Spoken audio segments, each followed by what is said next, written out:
Assalamualaikum warahmatullahi wabarakatuh. Innal hamdalillah nahmaduhu wa nasta'inuhu wa nastaghfiruh wa na'udzu billahi min shururi anfusina wa min sayyiati a'malina. May yahdihillahu fala mudilla lahu wa may yudlil fala hadiya lahu. Ashhadu an la ilaha illallah wahdahu la sharika lahu wa ashhadu anna Muhammadan abduhu wa rasuluh. Ya ayyuhalladzina amanu taqullaha haqqa tuqatih wa la tamutunna illa wa antum muslimun. يا أيها الناس اتقوا ربكم الذي خلقكم من نفس واحدة وخلق منها زوجها وبث منهما رجالا كثيرا ونساء واتقوا الله الذي تساءلون به والأرحام إن الله كان عليكم رقيبا يا أيها الذين آمنوا اتقوا الله وقولوا قولا سديدا يصلح لكم أعمالكم ويغفر لكم ذنوبكم ومن يطع الله ورسوله فقد فاز فوزا عظيما. Amma ba'd. Saudara Nabi Muhammad Hadi Syarudin, sidang pendengar yang dimuliakan Allah sekalian, alhamdulillah bersyukur kita kepada Allah Subhanahu wa taala. Kita menyambung kembali kepada tafsir kita menerusi surah Taha, dan pada waktu ini kita menyambung pada ayat ke-124 hingga berikutnya, iaitu firman Allah Subhanahu wa taala, A'udzu billahi minasyaitonir rajim. Wa man a'rada an dzikri fa inna lahu ma'isyatan dhanka wa nahsyuruhu yawmal qiyamati a'ma.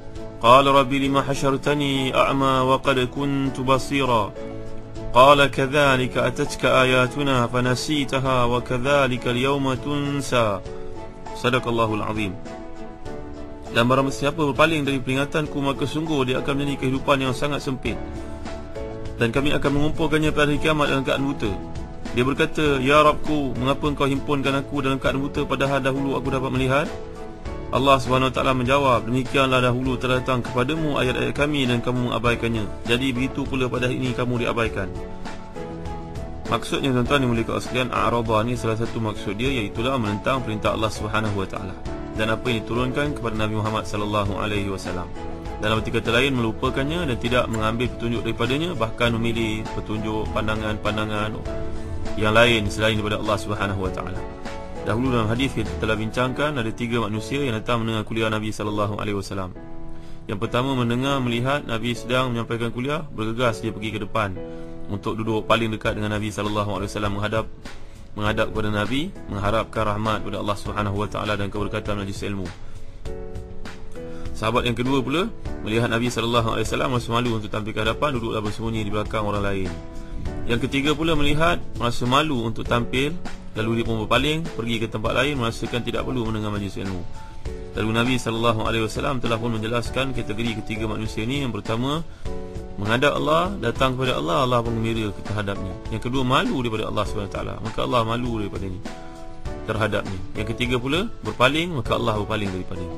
Itu juga satu maksud i'rad, tapi kebanyakan para ulama maksudkan di sini al-i'rad maknanya menentang perintah Allah SWT, menganggap pandangan Allah, ketetapan Allah dalam hukum hakamnya ini boleh dipertikaikan, ada yang lebih baik daripada itu. Ini maksud a'rad ataupun i'rad, al-i'rad anillah. Maka dia akan menghadapi kehidupan yang sempit. Maksud sempit dunia hingga tidak ada ketenangan atau kelapangan baginya. Lalu dadanya menjadi sempit dan sulit atas kesesatannya itu.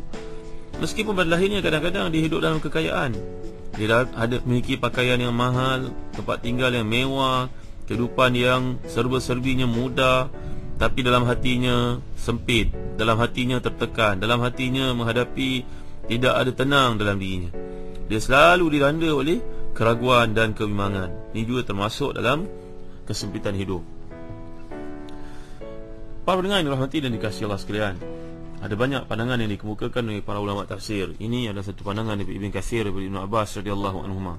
Kalau kita lihat dalam tafsir Al-Baghawi, begitu dia tafsir Zadil Masir, ada banyak maksud yang dikehendaki oleh para ulama tafsir di sini daripada tabi'in, daripada para sahabat ridwanullahi alaihim ajma'in. Jadi fa inna lahu ma'isyatan dhanka, kata Abu Ubaidah, maknanya ma'isyah dhayiqah.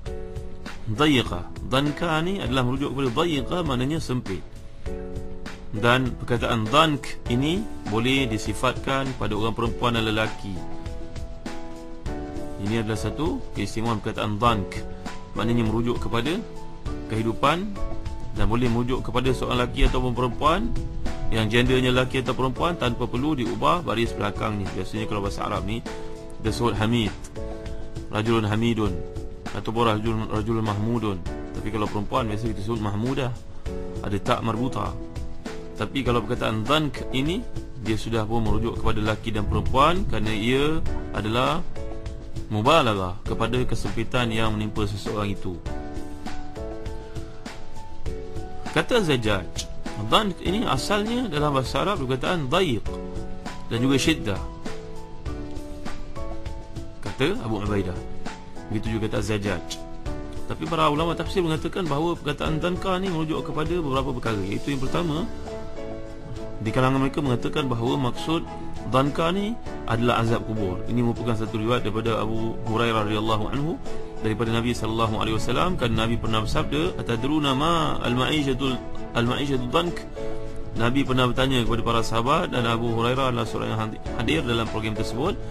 Nabi telah bertanya, tahu tak kamu apa maksud ad-dhank dalam ayat ini? Para sahabat jawab, Allah wa rasuluhu a'lam. Allah dan Rasulnya lebih mengetahui. Nabi telah menjawab bahawa maksud kehidupan yang sempit ni adalah khusus untuk orang-orang kafir dan kuburnya. Waladhi nafsi biadi, innahu la yusallat alaihi 99 tinninan yanfukhuna fi jismihi wa yas'unahu wa yukhaddishunahu ila yaumil qiyamah. Sungguhnya akan dilepaskan kepada orang-orang kafir 99 ekor ular yang akan menggigit, menjilat, membaham, membelit, mencakarnya sampai ke hari kiamat. Ini maksud fa inna lahu ma'isyatan dhanka, maka baginya kehidupan di alam barzakh besok, kehidupan yang sangat tertekan, sangat, apa kita nak kata di sini tuan-tuan, ini azab yang sangat pedih, kerana dia dihantarkan kepadanya 99 ekor ular yang begitu besar, menggigit, membelit, menjilat si mati yang kafir terhadap Allah Subhanahu wa taala ini. Para pendengar yang dirahmati dan dikasihi Allah sekalian, ini adalah salah satu tafsiran yang telah pun dijelaskan. Dan orang-orang beriman bila mereka meninggal dunia, disebut dalam hadis sahih riwayat Bukhari Muslim, kubur orang beriman dilapangkan 70 hasta. Dalam versi riwayat Imam Tirmizi pula 70 hasta dikali dengan 70 hasta. Dalam riwayat daripada Al-Bara' pula mengatakan bahawa orang-orang beriman, kubur mereka ni diluaskan saujana mata memandang. Itu sebab diriwayatkan oleh Ali bin Ma'bad dari Mu'adzah bahawa dia berkata, aku bertanya kepada Aisyah radhiyallahu anha, ceritakan kepada kami wahai ummul mukminin bagaimana kubur kami. Aisyah menjawab, jika orang beriman, kuburnya dilapangkan seluas 40 hasta. Kata Imam Qurtubi dalam tafsirnya, dan begitu juga kitabnya bertajuk At-Tazkirah, satu hari seorang penggali kubur yang tinggal dekat dengan tempat dikuburkan orang di Mesir menggali 3 buah kubur sekaligus. Setelah selesai, dia pun penat, mengantuk, tertidur. Dalam tidurnya tuan-tuan, dia bermimpi melihat 2 orang malaikat berdiri dekat salah satu kubur yang digalinya. Salah seorang dari mereka berkata kepada temannya, tulis 1 farsakh dikali 1 farsakh. Ini penggali kubur ni mimpi melihat dalam tidurnya itu. Kemudian mereka menghampiri kubur kedua. Salah seorang mereka berkata kepada temannya, tulis 1 batu kali 1 batu. Selanjutnya mereka mendekati kubur yang ketiga. Salah seorang daripada mereka ni berkata kepada temannya, ni 2 orang malaikat ni lah, tulis 1 jengkal dikali 1 jengkal. Jadi bila dia terbangun, dia melihat jenazah orang asing yang belum pernah dikenalnya dikebumikan di kubur yang pertama. Tadi yang dilihat 1 farsakh kali 1 farsakh. Kemudian datanglah keluarga si mati membawa jenazah yang kedua untuk dikebumikan di kubur yang kedua. Dan akhir sekali muncullah jenazah seorang wanita kaya yang dihantar oleh ramai orang untuk dikebumikan di kubur yang ketiga. Semuanya telah termaktub dalam ketetapan Allah, tuan-tuan. Maka ini merupakan satu mimpi yang dikurniakan Allah SWT kepada seorang, ditulis oleh Al-Imam Al-Qurtubi dalam kitabnya bertajuk At-Tazkirah fi Ahwalil Mauta wa Umuril Akhirah. Ini gambaran kematian. Jadi salah satu tafsiran yang dikemukakan oleh para ulama tafsir, maksud dhanka ni adalah kesempitan yang berlaku dalam kubur kelak. Sebab kalau kita lihat dalam surat Tur, Allah gambarkan fadharhum hatta yulaqu yawmahum alladhi fihi yus'aqun. Biarkanlah mereka tu sampai mereka tiba pada hari yang dijanjikan mereka, yang mana hari itu mereka akan dibinasakan. iaitu hari yang terakhir bagi orang-orang yang ingkar dan degil dan kufur pada Allah Subhanahu wa taala ini.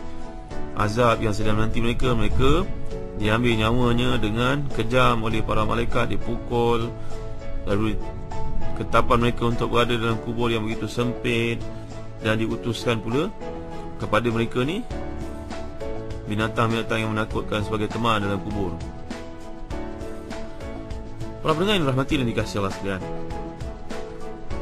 ini telah kita bincangkan riwayat daripada Ibnu Majah, daripada Abu Hurairah, bahawa Nabi SAW telah pun menjelaskan kehidupan yang sempit ni adalah kehidupan bagi orang kafir, orang yang tidak beriman kepada Allah Subhanahu wa taala. Dihantar kepadanya 99 ekor ular macam naga itu, setiap seekor menjilat, melilit, menggigit tubuhnya sampai ke hari kiamat, dan kelak dia akan dihantar ke padang mahsyar untuk dihimpunkan dalam keadaan buta. Ini merupakan satu hadis yang disebut oleh para ulama tafsir sebagai, para ulama hadis sebagai hadis mauquf. Tuan-tuan ini boleh kata sekalian, satu hadis yang lain disebut daripada Abdullah bin Amr bin Al-As. Setelah menyuruh malaikat menyempitkan kubur orang kafir, Allah mengirimkan kepadanya beberapa puluh ekor naga, beberapa ekor ular. Tinin ni boleh kita anggap ular ataupun naga yang besar, yang kemudian memakan dagingnya sampai tinggal tulang-tulangnya sahaja. Lalu kemudian dijadikan seperti keadaan asal, dan diutuskan ular-ular ni ataupun naga-naga ni sekali lagi untuk menyiksa mereka. Janganlah kita menganggap, tuan-tuan, bahawa maksud hadis ini bertentangan dan berbeza daripada maksud ayat Allah SWT yang akan membangkitkan seseorang itu dalam keadaan buta. Kalau dah kena makan, bagaimana boleh dibangkitkan buta pula? Maksud ini seksa yang Allah kenakan kepada orang kafir. Tsumma la yamutu fiha wa la yahya. Orang yang mati ni tidak hadir dalam keadaan, orang yang masuk ke alam barzah ni diseksa tapi tidak mati-mati. La yamutu fiha wa la yahya. Nak kata hidup tidak, nak kata mati tidak, agar dia merasai seksa tersebut dengan sehabis-habisnya. Bahkan dibincangkan oleh para ulama hadis bahawa fulan diseksa di neraka besok akan dibesarkan tubuhnya macam tubuh Nabi Adam dari sudut saiznya. Tidak lain tidak bukan kerana setiap inci, setiap jengkal daripada tubuhnya itu akan merasai seksa. Kalau badan itu kecil, tak begitu merasa sakit. Tapi kalau badan itu besar dan setiap bahagian daripada tubuh tersebut akan dikenakan siksaan api neraka, maka lebih parah lagi, lebih sakit, lebih pedih itu menimpa seseorang yang diseksa. Maka demikianlah keadaan seseorang yang berada dalam neraka Allah Subhanahu wa taala itu. Sebab tuan-tuan yang dimuliakan Allah sekalian, sebelum bagi salam, kita diajar oleh Nabi Muhammad sallallahu alaihi wasallam antara doa yang ma'thur. Allahumma inni a'udzubika min azabi jahannam wa min azabil qabr wa min fitnatil mahya wal mamat wa min syarril masiihid dajjal. Ya Allah, aku mohon kepadamu perlindungan daripada neraka jahanam. Ya Allah, aku mohon perlindungan kepadamu daripada azab kubur. Ya Allah, aku mohon perlindungan kepadamu daripada gangguan, daripada fitnahnya Masiih Dajjal. Ini antara doa yang Nabi SAW anjurkan kepada kita. Dan aku mohon perlindungan kepadamu daripada fitnah kehidupan dan kematian. Belajarlah doa ni, tuan-tuan, untuk kita ungkapkan sebelum bagi salam. Jangan tergesa-gesa. Habis saja tasyahud fil alamin innaka hamidum majid. Kita digalakkan untuk berdoa dengan doa-doa yang ma'thur. Doa ni boleh, tuan-tuan, boleh daripada kitab yang bertajuk satu-satu doa daripada hadis-hadis sahih. Allahumma inni a'udzubika min azabi jahannam wa min azabil qabr wa min fitnatil mahya wal mamat wa min syarril masiihid dajjal. Ya Allah, aku mohon perlindungan kepadamu daripada azab api neraka jahanam. Aku mohon perlindungan kepadamu daripada azab kubur. Ya Allah, aku mohon perlindungan kepadamu daripada fitnah kehidupan dan kematian. Ya Allah, aku mohon kepadamu keselamatan sekiranya umur ni panjang bertemu dengan Dajjal. Janganlah dipesongkan akidahku olehnya. Janganlah aku diuji terikut menjadi pengikutnya pula. Dulu kita pernah bincangkan surah Ar-Rahman, hadhihi jahannamu allati yukadzibu biha al-mujrimun yatufuna bainaha wa baina hamimin an. Inilah neraka jahanam yang didustakan oleh orang yang berdosa, orang kafir ini. Mereka berkeliling, mereka dihantar ke sana kemari di antara air yang mendidih dan memuncak panasnya.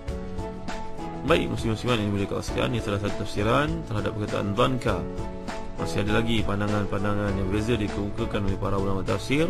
Semuanya merujuk kepada kedegilan, keingkaran, kekufuran seorang manusia itu terhadap Allah Subhanahu wa taala, melayakkannya mendapat hukuman sama ada dunia ataupun akhirat. Kita mohon kepada Allah SWT perlindungan sebagai contohnya doa yang telah diajar sebentar tadi, yang kita akan bacakan sebelum memberikan salam setiap kali selepas kita mengakhiri tasyahud akhir. Allahu a'lam wa sallallahu ala sayyidina Muhammad wa ala alihi wa sahbihi wa baraka wasallam. Walhamdulillahi rabbil alamin wa barakallahu fikum. Wassalamu alaikum warahmatullahi wabarakatuh.